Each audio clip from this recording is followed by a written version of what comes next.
जय हिंद फ्रेंड्स, आप लोगों को मेरा यूट्यूब चैनल CTI में स्वागत है।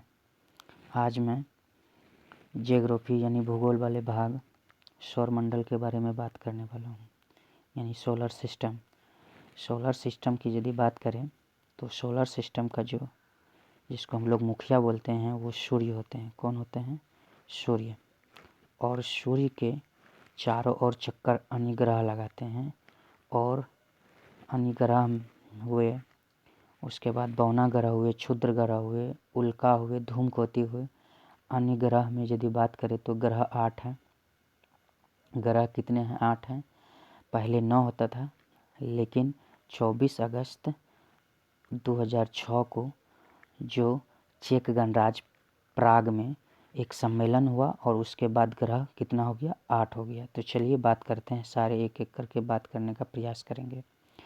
सबसे पहले बात करते हैं कि सूर्य यदि बात करें सौरमंडल, तो सौरमंडल का जो मुखिया वो सूर्य होते हैं। तो सौरमंडल सूर्य का एक मंडल है जिसमें 8 ग्रह, बौना ग्रह, क्षुद्र ग्रह, उल्का एवं धूमकेतु शामिल है।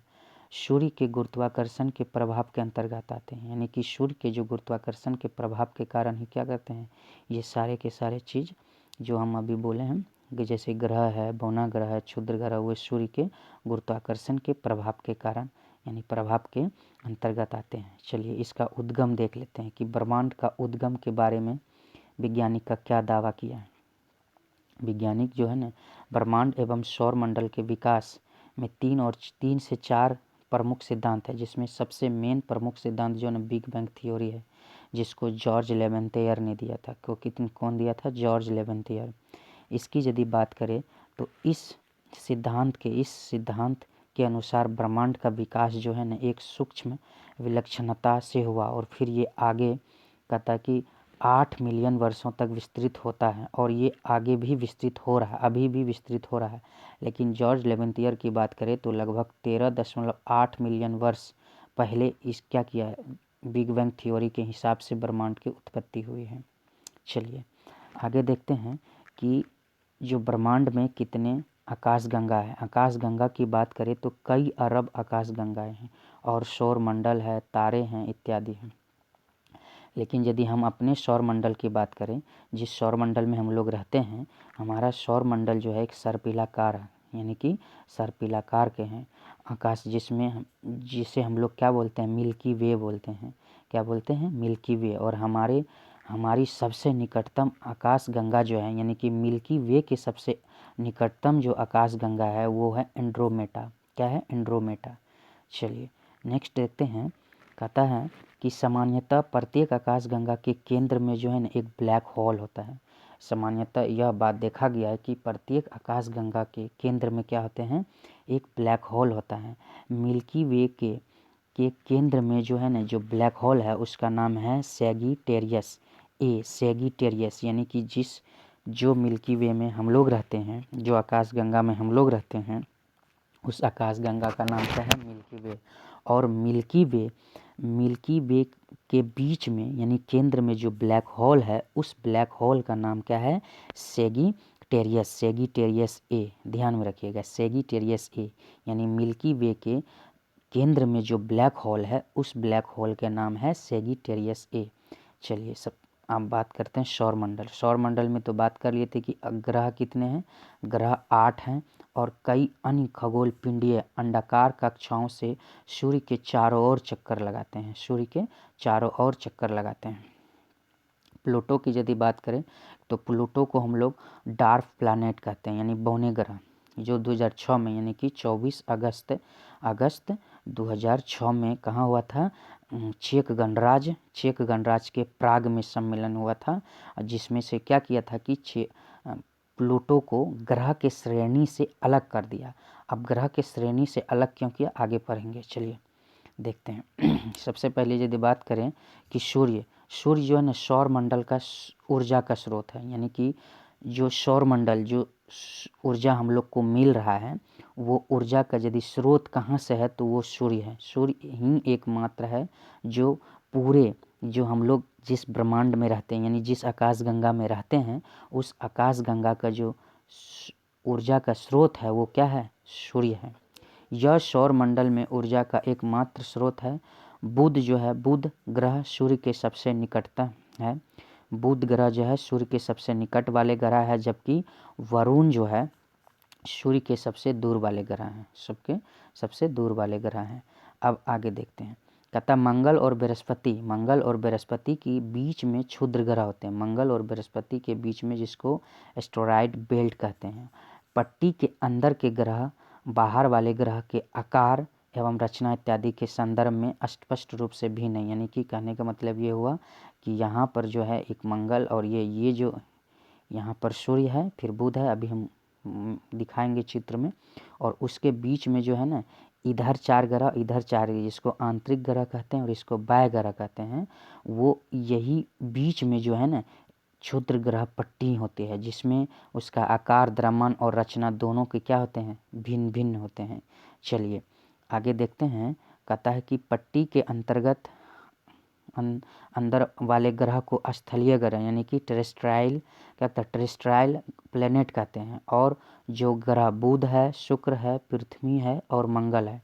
और यानी कि कहने का मतलब ये हुआ, ये सूर्य है, सूर्य में बुध है, शुक्र है, पृथ्वी है और फिर मंगल है। और फिर यहाँ से आ जाएगा बृहस्पति। यही बीच जो देख रहे हैं ना, यही बीच में जो है ना क्षुद्र ग्रह की पट्टियाँ होती हैं। चलिए, और बाहर वाला जो 4 ग्रह होते हैं उसको जेवियन ग्रह यानी कि बाह्य ग्रह भी कहते हैं, जिसमें बृहस्पति हो गया, शनि हो गया, अरुण हो गया यानी यूरेनस, और वरुण हो गया यानी नेपच्यून है। ठीक। कहता है कि स्थलीय जो ग्रह होता है यानी अंदर वाला ग्रह, वो महीन वातावरण के साथ साथ धातु, खनिजों एवं चट्टानी परतों सहित सूर्य के निकट होते हैं तथा इनमें प्राकृतिक उपग्रहों की जो संख्या होती है वो कम होती है। किसके अपेक्षा? बाह्य ग्रह के अपेक्षा, यानी कि यदि बात करें तो जोवियन ग्रह के अपेक्षा। उसके बाद कहता है कि तुलना में यदि बात करें, उसके बाद कहता है कि इसके चारों ओर वलय होते हैं। क्या होते हैं? वलय होते हैं, रिंग होते हैं। और इनमें प्राकृतिक जो उपग्रह है वो क्या होते हैं, उसकी संख्या होते हैं अधिक होते हैं। चलिए यहाँ पर देखते हैं। ये देखिए सूर्य है, ध्यान से देखिए, ये सूर्य है। एक मिनट, यहाँ पर देखिए, ये आपको सूर्य दिख रहा होगा, ये सूर्य है।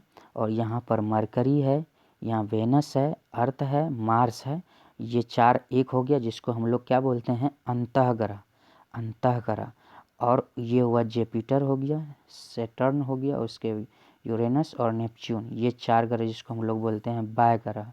ठीक। अब ध्यान दीजिए, यहीं पर जो आप देख रहे हैं, ये मार्स और जुपिटर के बीच में जो एक पट्टी होते हैं, इसी के बीच में हम लोग बोलते हैं इसको क्षुद्र ग्रह की पट्टियाँ। ठीक, ध्यान में दीजिए, क्षुद्र ग्रह की पट्टियाँ बोलते हैं। चलिए देख रहे हैं, इसका याद करने का एक बहुत ही आसान तरीका है कि कर्म में कैसे याद करें। तो इसका एक ट्रिक होता है, एम वैम जेसन। ध्यान में रखिएगा। जैसे देखिए, मरकरी, वेनस, अर्थ, उसके बाद मार्स, जुपिटर, सैटर्न, यूरेनस और नेपच्यून। तो ध्यान में रखिएगा, एम वैन जेसन, यानी 1 नंबर पर बुध, 2 नंबर पर वेनस, 3 नंबर पर अर्थ, 4 नंबर पर मार्स, 5 नंबर पर हो गया जुपिटर, 6 नंबर पर सैटर्न और 7 नंबर पर यूरेनस और 8 नंबर पर नेपच्यून। ठीक, ये बहुत ही अच्छा ट्रिक है, याद रखिएगा, एम वैम जेसन। ठीक। चलिए नेक्स्ट देखते हैं। कहता है कि सूर्य एवं ग्रहों के संदर्भ में तथ्य। यदि वीडियो अच्छा लग रहा है तो मेरा यूट्यूब चैनल जो CTI बैराम सर है, उसको आप लोग सब्सक्राइब कर लीजिएगा। और अच्छा लगे तो लाइक ज़रूर कीजिएगा, अपने दोस्त और मित्रों तक शेयर ज़रूर कीजिएगा। चलिए आगे देखते हैं। सबसे पहले सूर्य के बारे में देखते हैं कि सूर्य जो है वो सूर्य क्या है, हमारे सौर मंडल का एकमात्र तारा है। सूर्य एक तारा है, ध्यान में रखिएगा। सूर्य क्या है, हमारे सौर मंडल का एकमात्र तारा है और सौर मंडल का ऊर्जा का स्रोत भी है। सूर्य की यदि बात करें तो जिसमें कि 73% क्या है, हाइड्रोजन है और लगभग 25% हीलियम है। और गैसों तथा अन्य सूर्य में जो है ना नाभिकीय, ध्यान में देखिए, नाभिकीय संलयन के कारण ही क्या होता है, नाभिकीय संलयन, यानी कि हाइड्रोजन हीलियम में टूटता है तो ऊर्जा का क्या होता है, ऊर्जा प्राप्त होता है, जिसको हम लोग नाभिकीय संलयन कहते हैं। क्या कहते हैं, नाभिकीय संलयन कहते हैं, जिसमें हाइड्रोजन कितना है 73% और हीलियम कितना है 25%। हाइड्रोजन है 73% और हीलियम और अन्य भी है, जो बच गया वो अन्य धातुओं से भी निर्मित है। सूर्य में हमारे सौरमंडल का लगभग 99% जो है ना वो द्रव्यमान है। चलिए ठीक देखते हैं। कहता है कि यह पृथ्वी से कितना, औसतन ये पृथ्वी से 15 करोड़ किलोमीटर दूर स्थित है। इसका प्रकाश पृथ्वी पर पहुंचने में जो प्रकाश का चाल होता है 3 लाख किलोमीटर प्रति सेकेंड, वो पहुंचने में 8 मिनट 20 सेकेंड का समय, कहीं कहीं आपको 18 सेकेंड में मिलेगा, कहीं 20 सेकेंड मिलेगा, तो कोई दिक्कत नहीं। अप्रॉक्स में जो मिलेगा आपको क्वेश्चन के हिसाब से आप आंसर लगा दीजिएगा। चलिए बात करते हैं कि सतह का द्रव्यमान की यदि बात करें तो लगभग कितना है 5600 डिग्री सेल्सियस, और केंद्र की बात करें तो 15 मिलियन डिग्री सेल्सियस की, 15 मिलियन डिग्री सेल्सियस, यानी कि केंद्र में जो सूर्य का क्या होता है केंद्र में उसका तापमान। चलिए अब आगे देखते हैं, एक एक ग्रह के बारे में जानने का प्रयास करेंगे। सबसे पहले बुध ग्रह देखते हैं। कहता है कि बुध ग्रह की यदि बात करें तो ये सूर्य का सबसे निकटतम ग्रह है, और ये सूर्य के हिसाब से पहला भी ग्रह है, और अत्यधिक गर्म भी है, अत्यधिक गर्म भी है। यानी कि कहने का मतलब है कि बुध ग्रह जो है इसका औसतन की यदि बात करें तो सबसे ज़्यादा तापांतर भी होता है। लगभग इसका 560 डिग्री का तापांतर, यानी कि रात में काफ़ी ज़्यादा ठंडा हो जाता है और दिन में बहुत ज़्यादा गर्म हो जाता है। ठीक, और इसका जो व्यास है वो लगभग 49 किलोमीटर के व्यास के साथ सौरमंडल का सबसे छोटा ग्रह भी है। सौरमंडल का सबसे छोटा ग्रह, लेकिन यदि नंबरिंग की बात करें सूर्य की तरफ से तो ये 1 नंबर पर है। और उसके बाद देखते हैं, कहता है यह जो है 17 यानी क्या कहता है 1,72,500 किलोमीटर, यानी कि 17,25,00 किलोमीटर प्रति घंटा की गति से 88 दिन में सूर्य का चक्कर लगाते हैं। कितना दिन में, ध्यान में रखिएगा, 88 दिन में सूर्य का चक्कर एक बार, यानी घूर्णन को पूरी करने में सबसे तेज मतलब है। 88 दिन में सूर्य का एक चक्कर लगा देते हैं।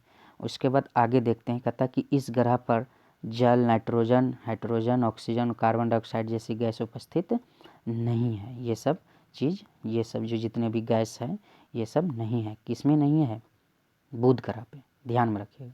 किस पे नहीं है, तो बुध ग्रह पे। चलिए आगे देखते हैं, शुक्र ग्रह की बात करें तो शुक्र ग्रह जो है शुक्र ग्रह सबसे गर्म ग्रह है, जिसका सतही लगभग 478 डिग्री सेल्सियस है, 478 डिग्री सेल्सियस होता है। उसके बाद कहता है कि इसे पृथ्वी का जुड़वा बहन या जुड़वा ग्रह भी के नाम से जाना जाता है। ऐसा क्यों, क्योंकि शुक्र तथा पृथ्वी के बीच में आकार और द्रव्यमान में समानता के कारण इसको जुड़वा बहन भी यानी जुड़वा कहा जाता है। सौरमंडल के 2 ग्रहों में से एक ऐसा ग्रह है जो अक्ष के चारों ओर दक्षिणावर्त यानी क्लॉकवाइज दिशा में घूमता है। यानी कि कहने का मतलब ये ऐसे घूमता है, यानी कि ये जो है ना पश्चिम से पूर्व की ओर घूमता है, पश्चिम से पूर्व, यानी कि क्लॉकवाइज। मात्र पूरे सौरमंडल में जो 2 ग्रह ऐसा है जिसमें कि हम पहला ये ग्रह पढ़ लिए हैं, कौन ग्रह है, ये ग्रह है शुक्र क्या करता है, क्लॉकवाइज में घूमता है। ध्यान में देखिएगा, क्लॉकवाइज में, जैसे घड़ी ऐसे घूमता है तो ये क्लॉकवाइज में घूमता है। ठीक, चलिए आगे देखते हैं। और सौरमंडल का सबसे चमकीला ग्रह भी है। सौरमंडल की यदि बात करें, सौरमंडल का सबसे चमकीला ग्रह भी, इसे सुबह एवं शाम की खुली आँखों से स्पष्ट रूप से देखा जा सकता है।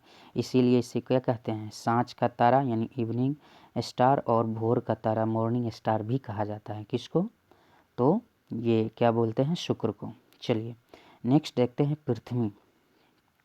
पृथ्वी की बात करें तो पूरे ग्रह में, पूरे जितने भी सौरमंडल का 8 ग्रह है, 8 ग्रह में से पृथ्वी ही एक ऐसा ग्रह है जिस पे जीवन संभव है। क्या है, जीवन समर्थन देने वाली एकमात्र ग्रह है जो जीवन के लिए बहुत ही अच्छे, जिस पे हम लोग रह भी रहे हैं, और अदरवाइज दूसरा कोई ग्रह नहीं है। इस पर जल की अधिकता के कारण, यानी कि जल की उपलब्धता के कारण इसे नीला ग्रह यानी ब्लू प्लैनेट भी कहा जाता है। इसका एकमात्र प्राकृतिक उपग्रह कौन है, यानी कि चंद्रमा है। कौन है, चंद्रमा है। चलिए नेक्स्ट देखते हैं मंगल की बात करें, पृथ्वी की बात तो हो गया, यदि मंगल की बात करें तो थोड़ा सा पृथ्वी के बारे में और जान लेते हैं। पृथ्वी जो है ना अपने अक्ष पर लगभग 23.5 डिग्री झुका हुआ है, ध्यान में रखिएगा। 23.5 डिग्री जो है ना अपने अक्ष पर झुका हुआ है। पृथ्वी जो है सूर्य का चक्कर लगभग 365 दिन में लगा लेते हैं, और 365 दिन में लगाते हैं उसमें, जिसमें कि आपको 6 घंटा 5 क्या बोलते हैं कि 365 दिन 6 घंटा 48 मिनट इस टाइप से जो है ना लगाते भी हैं। 6 घंटा 48 मिनट और 45 दशमलव कुछ सेकेंड होता है, उसमें लगा देते हैं। और यदि बात करें और भी तो अक्षीय व्यास जो होता है ना पृथ्वी का, अक्षीय व्यास की यदि बात करें कि पृथ्वी का अक्षीय व्यास कितना होता है, यानी अक्ष ध्रुवीय व्यास यदि बात करें तो ये 12,714 किलोमीटर होता है, 12,714 किलोमीटर। और भूमध्य व्यास की बात करें, भूमध्य व्यास ध्यान में रखिएगा, पृथ्वी का यदि भूमध्य व्यास की बात करें कि भूमध्य व्यास कितना होता है, तो इसका होता है 12,756। वो 12,714 था और ये 12,756, लगभग दोनों का अंतर जो होता है ना वो लगभग 42 किलोमीटर होता है, 42 किलोमीटर होता है, ध्यान में रखिएगा इस चीज़ को। चलिए और भी देखेंगे तो इसका बहुत सारे हैं, लेकिन पृथ्वी का जब हम बात करेंगे किसी दूसरे क्लास में तो हम पृथ्वी का और भी सारे डिटेल्स बताने का प्रयास करेंगे। तो अभी हम आगे ग्रह के और बढ़ते हैं। आगे ग्रह है मंगल। चलिए मंगल ग्रह की बात करते हैं कि मंगल ग्रह यह लोह युक्त लाल मिट्टी के कारण या लाल मृदा के कारण इसे लाल ग्रह भी कहते हैं। मंगल ग्रह के लोह युक्त लाल मृदा के कारण से लाल ग्रह भी कहा जाता है। यह बुध के बाद, ध्यान में रखिएगा, यह बुध के बाद सौर मंडल का दूसरा सबसे छोटा ग्रह है। यानी कि सबसे छोटा ग्रह कौन था, वो बुध था, लेकिन दूसरा सबसे छोटा ग्रह जो है वो कौन है, वो है मंगल। ध्यान में रखिएगा कौन है, मंगल। ये पृथ्वी, ये सूर्य का जो चक्कर है ना लगभग 687 दिनों में लगाते हैं, 687 दिनों में लगाते हैं। कितने दिनों में, 600। और यदि नंबरिंग की बात करें कि सूर्य से नंबरिंग के कितने नंबर में था, तो ये चौथा नंबर में। ठीक, इसका 2 प्राकृतिक उपग्रह भी है जिसका नाम है फोबोस एवं डीमोस। ध्यान में रखिएगा फोबोस और डीमोस। और डीमोस सौरमंडल का सबसे छोटा उपग्रह भी है, ध्यान में रखिएगा। डीमोस जो है ना सौरमंडल का सबसे छोटा उपग्रह भी है, सबसे छोटा उपग्रह, सबसे छोटा यदि उपग्रह की बात करें तो डीमोस है। ठीक, चलिए आगे देखते हैं। आगे यदि बात करें तो इसमें घाटियों, गड्ढों, रेगिस्तान तथा आइस कैप इत्यादि के साथ महीन वातावरण और सतह शामिल है। इस पे और है जैसे ओलंपस मोन्स। ओलंपस मोन्स जो है ना मंगल ग्रह के सौर मंडल में सबसे बड़ा ज्वालामुखी और सबसे बड़ा पर्वत है। जो हमारे पृथ्वी पर जो पर्वत है सबसे ऊंचा माउंट एवरेस्ट का लगभग 3 गुना ऊंचाई है इसका, ओलंपस मोन्स का। ठीक, या माउंटेन जिसको बोलते हैं। चलिए नेक्स्ट बात करते हैं हम लोग बृहस्पति ग्रह। ठीक, बृहस्पति ग्रह की यदि बात करें तो यह सबसे कम घूर्णन अवधि वाले ग्रह है। यह सबसे कम घूर्णन वाले क्या है, सबसे कम अवधि वाले सौरमंडल का सबसे बड़ा ग्रह है। यानी कि घूर्णन इसका बहुत कम है। यानी कहने का मतलब ये हुआ कि ये पृथ्वी का चक्कर जो है ना बहुत ज़्यादा टाइम लगते हैं। लगभग एक चक्कर लगाने में इसको 11.9 वर्ष का समय लग जाता है। ध्यान, 11.9 वर्ष का समय लग जाता है, इतना ज़्यादा टाइम लेता है। और अभी तक जो है ना, चलिए इसकी यदि बात करें, बताएंगे कहता कि इसकी यदि बात करें तो ये इसके वातावरण में हाइड्रोजन, हीलियम एवं अन्य गैस उपस्थित होते हैं। इसके वातावरण में हाइड्रोजन, हीलियम एवं अन्य ग्रह क्या कहता है, गैसें उपस्थित होता है। ये चंद्रमा व शुक्र के बाद रात्रि आकाश में तीसरा सबसे चमकदार ग्रह होता है। यानी कि चंद्रमा और शुक्र के बाद यदि बात करें तो तीसरा सबसे अधिक चमकदार ग्रह होते हैं। चलिए सौर मंडल में इस ग्रह पर एक विशाल तूफान ग्रेट रेड स्पॉट होता है। सौर मंडल में इस ग्रह पर एक विशाल तूफान जो जिसको हम लोग ग्रेट रेड स्पॉट होता है। इसमें 4 विशाल गैलियन चंद्रमाओं आईओ, यूपोरा, ग्रेनीमेड एवं कैलिस्टो, ग्रेनीमेन एवं कैलिस्टो होते हैं। सहित कम से कम 69 यानी कि 69 चंद्रमा होते हैं, जिनकी 69 अभी ये बढ़ करके 79 भी कहीं कहीं आपको देखने को मिल सकता है। 79 ही में मान के चलिए कि 79 उपग्रह इसको है। इनकी खोज जो है ना गैलीलियो द्वारा किया गया था। इन सब में गैनीमेड जो है ना सबसे बड़ा ग्रह है। गैनीमेड क्या है? सबसे बड़ा ग्रह है। इसके चारों ओर एक अस्पष्ट वलय, अस्पष्ट क्या है? वलय यानी रिंग होते हैं। क्या होते हैं? अस्पष्ट वलय यानी रिंग होते हैं। चलिए आगे बात करते हैं। आगे ग्रह है शनि ग्रह। कौन ग्रह है? शनि ग्रह। चलिए शनि ग्रह की यदि बात करें तो शनि ग्रह जो सौर मंडल का दूसरा सबसे बड़ा, पहला तो बृहस्पति हो गया, दूसरा सबसे बड़ा ग्रह एवं एक विशालकाय गैसीय पिंड होते हैं।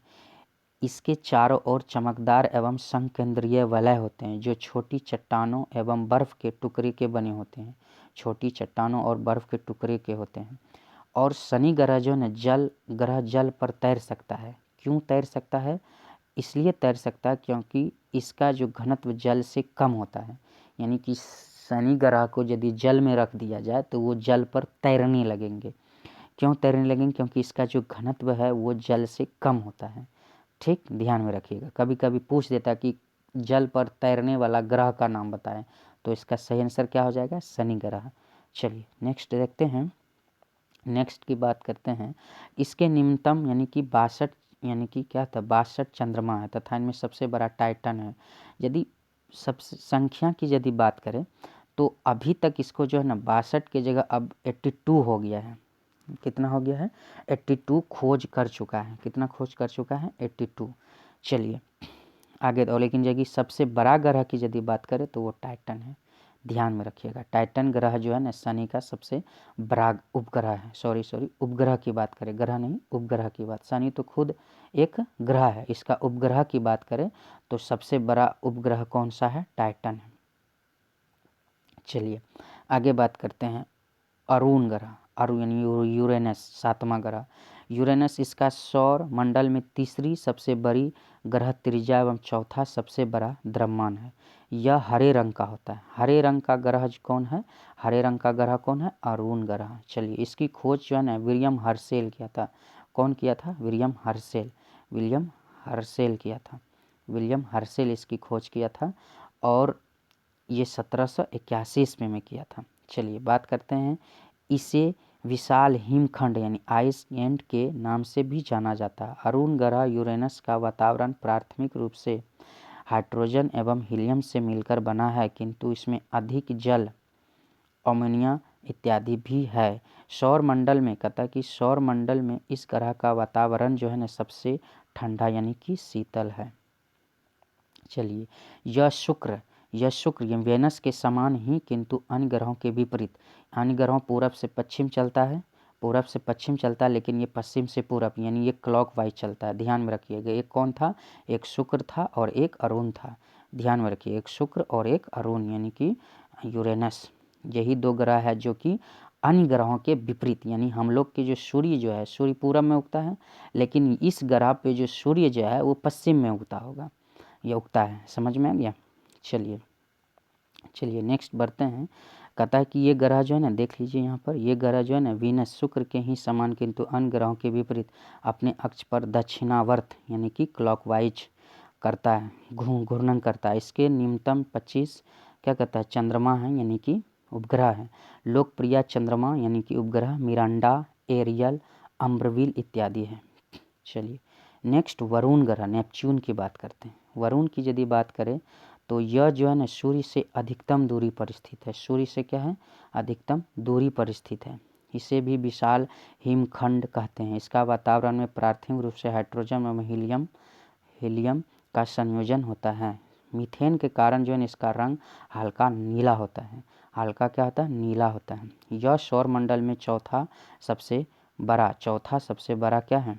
एवं तीसरा सबसे अधिक द्रव्यमान वाला ग्रह है। इसकी खोज जॉन गेल एवं उर्बेन लेवेरर द्वारा 1846 ईस्वी में की गई थी। यह एक एकमात्र ग्रह है जिनकी खोज की यदि बात करें तो गणितीय पूर्वानुमान के द्वारा की गई थी। इसमें 14 उपग्रह है, जिसमें प्रसिद्ध जो है ना ट्राइटन है। कौन है? ट्राइटन। चलिए आगे बात करते हैं। ग्रह तो हो गया, अब हम लोग बात करेंगे प्लूटो के बारे में। प्लूटो की यदि बात करें तो प्लूटो की जो है ना, ये अंतर्राष्ट्रीय खगोलीय संघ IAU यानी IAU international astronomical union, international क्या कहता है, इंटरनेशनल एस्ट्रोनॉमिकल यूनियन द्वारा निर्धारित की गई ग्रहों की संख्या की परिभाषा के अनुसार प्लूटो को 24 अगस्त 2006 में ग्रहों की सूची से क्या किया गया? इसको हटा दिया गया। ग्रहों की सूची से इसको हटा गया था। लगभग इस जो है वो कहाँ हुआ था? गणराज्य के प्राग में। लगभग इसमें जो है ना 75 देश शामिल हुआ था और लगभग 2500 वैज्ञानिक इसमें शामिल हुआ था। कितना? 2500 वैज्ञानिक था और 75 देश शामिल किया गया था। अब ये ग्रह के श्रेणी से क्यों इसको अलग किया गया? तो उसका कारण ये था कि जितने भी ग्रह है सबका एक क्या होता है? विमीय होता है कि वो अपने ही रास्ता पर चले। लेकिन ये ग्रह यानी कि प्लूटो एक ऐसा था जो कि दूसरे को भी रास्ता को क्या कर देता था? काट लेता था। मतलब दूसरे के भी रास्ता में घुस जाता था, जिसके कारण क्या हुआ कि वैज्ञानिक सब अपने मत के अनुसार बताया कि ये ग्रह के जो मूलभूत परिभाषा होते हैं उस पे ये खरा नहीं उतरता है। इसीलिए इसको क्या किया गया? ग्रह के श्रेणी से अलग करके इसको बौना ग्रह के रूप में रख दिया गया, यानी एक बौना ग्रह मान लिया गया। चलिए आगे पढ़ते हैं इसके बारे में। कहता है कि प्लूटो को अब एक बौना ग्रह के रूप में माना जाता है, जिसका आकार ग्रहों एवं क्षुद्र ग्रहों के बीच में है एवं यह एक क्यूपर पट्टी का एक सदस्य है। क्यूपर पट्टी क्या होता है ये देखते हैं। कहता है कि क्यूपर पट्टी जो है ना, क्यूपर पट्टी क्या होता है कि क्यूपर पट्टी वरुण ग्रह के कक्ष के बाहर, यानी कि जो 8वां ग्रह वरुण ग्रह है उसके कक्ष के बाहर एक अंडाकार सीमा में जिसमें क्षुद्र ग्रह, चट्टानें एवं धूमकेतु निहित होते हैं उसे ही क्यूपर पट्टी कहते हैं। ध्यान में रखिएगा। अब चलिए हो गया बौना ग्रह में, तो जान गए कि प्लूटो को बौना ग्रह में रखा गया है। अब क्षुद्र ग्रह की बारे में बात करते हैं। यह छोटी वस्तुएं होती हैं। क्या होती हैं? क्षुद्र ग्रह छोटी वस्तुएं होती हैं। चट्टानें ज़्यादातर अवशेष सूर्य के चारों ओर घूर्णन करते रहते हैं। यह मुख्यतः क्षुद्र ग्रह पट्टी में पाए जाते हैं जो मंगल और बृहस्पति के बीच में स्थित होते हैं। कहता है इनमें छोटे ग्रह, इन्हें की क्षुद्र ग्रह को छोटे ग्रह भी कहा जाता है। सेरस, वेस्टा, साइक सौर मंडल के कुछ प्रसिद्ध एवं सबसे बड़े उपग्रह भी हैं। ध्यान में रखिएगा। सबसे बड़े उपग्रह नहीं, सॉरी, क्षुद्र ग्रह, सबसे बड़े क्षुद्र ग्रह भी हैं। उल्का एवं उल्का पिंड के बारे में जानने का प्रयास करते हैं कि उल्का एवं उल्का पिंड यानी कि उल्का को शूटिंग स्टार भी कहा जाता है। क्या कहा जाता है? शूटिंग स्टार भी कहा जाता है। उसके बाद आगे बात करें कि उल्काएं छोटे आकार की क्या होते हैं? उल्काएं छोटे आकार की चट्टानी सामग्री होते हैं जो सामान्यतः क्षुद्र ग्रहों के टकराव से बनती है एवं पृथ्वी पर पहुंचती है। पृथ्वी की वायुमंडलीय परतों के कारण ये छोटी चट्टानें सतह तक पहुंचने से पहले ही क्या होते हैं? जल जाते हैं। यानी कि जो भी हम लोग जलते हुए कभी कभी रात में देखते होंगे कि गिरता है कुछ जलते हुए आसमान से, तो वो वायुमंडलीय परतों के कारण क्या होता है? वो जलने लगता है। चलिए, लेकिन कुछ ऐसे उल्काएं हैं, ध्यान में रखिए, कुछ ऐसे भी उल्काएं होती है क्या कहता है? उल्काएं भी होती है जो पूर्ण रूप से नहीं जलती हैं। कुछ ऐसे भी उल्काएं होती हैं क्या होते हैं? वो नहीं जलती और पृथ्वी की सतह पर क्या होते हैं? टकराती है, जिसे उल्का पिंड कहते हैं। क्या कहते हैं? उल्का पिंड कहते हैं। अब जैसे देख लीजिए कि उल्का पिंड में कौन कौन, जैसे क्या कहता है? विलियामेट, मबोजी, कैप यार्क एवं एरल चाको, यानी कि यही सब है। विलियामेट, मपोजी, कैप यार्क, एल चाको जो है ना, ये पृथ्वी पर पाए जाने वाले कुछ उल्कापिंड है। ऐसा माना जाता है कि जैसे महाराष्ट्र का जो लोनार झील है, वो लोनार झील जो है ना क्या कहता है? प्लेस्टोसीन युग में उल्कापिंड के कारण ही निर्मित हुआ है। जो लोनार झील कहाँ पर? महाराष्ट्र में। वो उल्कापिंड के कारण ही क्या हुआ है? उसका निर्माण हुआ है, निर्मित हुआ। धूमकेतु जो है ना, देखिए धूमकेतु की यदि बात करें तो ये चमकदार यानी कि क्या बात है? प्रकाशमान पुच्छल तारे हैं। धूमकेतु क्या है? चमकदार ये धूमकेतु जो है ना चमकदार प्रकाशमान पुच्छल तारे होते हैं। ये चट्टानी एवं धात्विक सामग्री होती है जो जमी हुई गैसों यानी फ्रोजन गैसेस से घिरी होती है। यह सामान्यतः कुइपर सीमा बेल्ट में पाए जाते हैं जो ये सूर्य की ओर यात्रा करते हैं। इसकी अंतिम भाग यानी कि अंतिम पूछ सूर्य के विपरीत होता है। अंतिम भाग यदि बात करें तो सूर्य की विपरीत होते हैं एवं अगला भाग सूर्य की ओर होता है। जब ये सूर्य के नज़दीक यात्रा करते हैं, क्या करते हैं, ये जब सूर्य की ओर नज़दीक यात्रा करते हैं तो ये साफ दिखाई देते हैं। हेली धूमकेतु प्रसिद्ध है जो आखिरी बार 1986 में प्रकट हुआ और यह प्रत्येक 76 वर्ष के बाद पुनः प्रकट होता है। कितने वर्ष के बाद? 76 वर्ष के बाद प्रकट होता है, जो अब 2062 में दिखाई देगा। ध्यान में रखिएगा कि जो हेली धूमकेतु प्रसिद्ध है जो 1986 में दिखाई दिया था और वो 76 वर्ष के बाद जो है ना 2062 में दिखाई देने की संभावना है, दिखाई दे सकता है। लास्ट टॉपिक है गोल्डीलॉक्स जोन क्या होता है। गोल्डीलॉक्स जोन ये तारों के आसपास रहने योग्य क्षेत्र को संदर्भित करता है जहां तापमान ठीक रहता है, ना बहुत गर्म रहता ना बहुत ठंडा। एक ग्रह पर तरल पानी मौजूद होता है, एक ग्रह पर तरल पानी, उसी को गोल्डीलॉक्स जोन कहते हैं। क्या कहते हैं? गोल्डीलॉक्स जोन कहते हैं। चलिए, ये टॉपिक ख़त्म हो गया है। तो आप लोग को यदि ये वीडियो अच्छा लग रहा है तो आप लोग ज़रूर मेरा यूट्यूब चैनल को सब्सक्राइब कीजिएगा। आपका सब्सक्राइब हमको काफ़ी मोटिवेट देता है ताकि हम इस तरह का वीडियो आप लोगों के लिए डालते रहें। बहुत बहुत धन्यवाद। जय हिंद, जय भारत।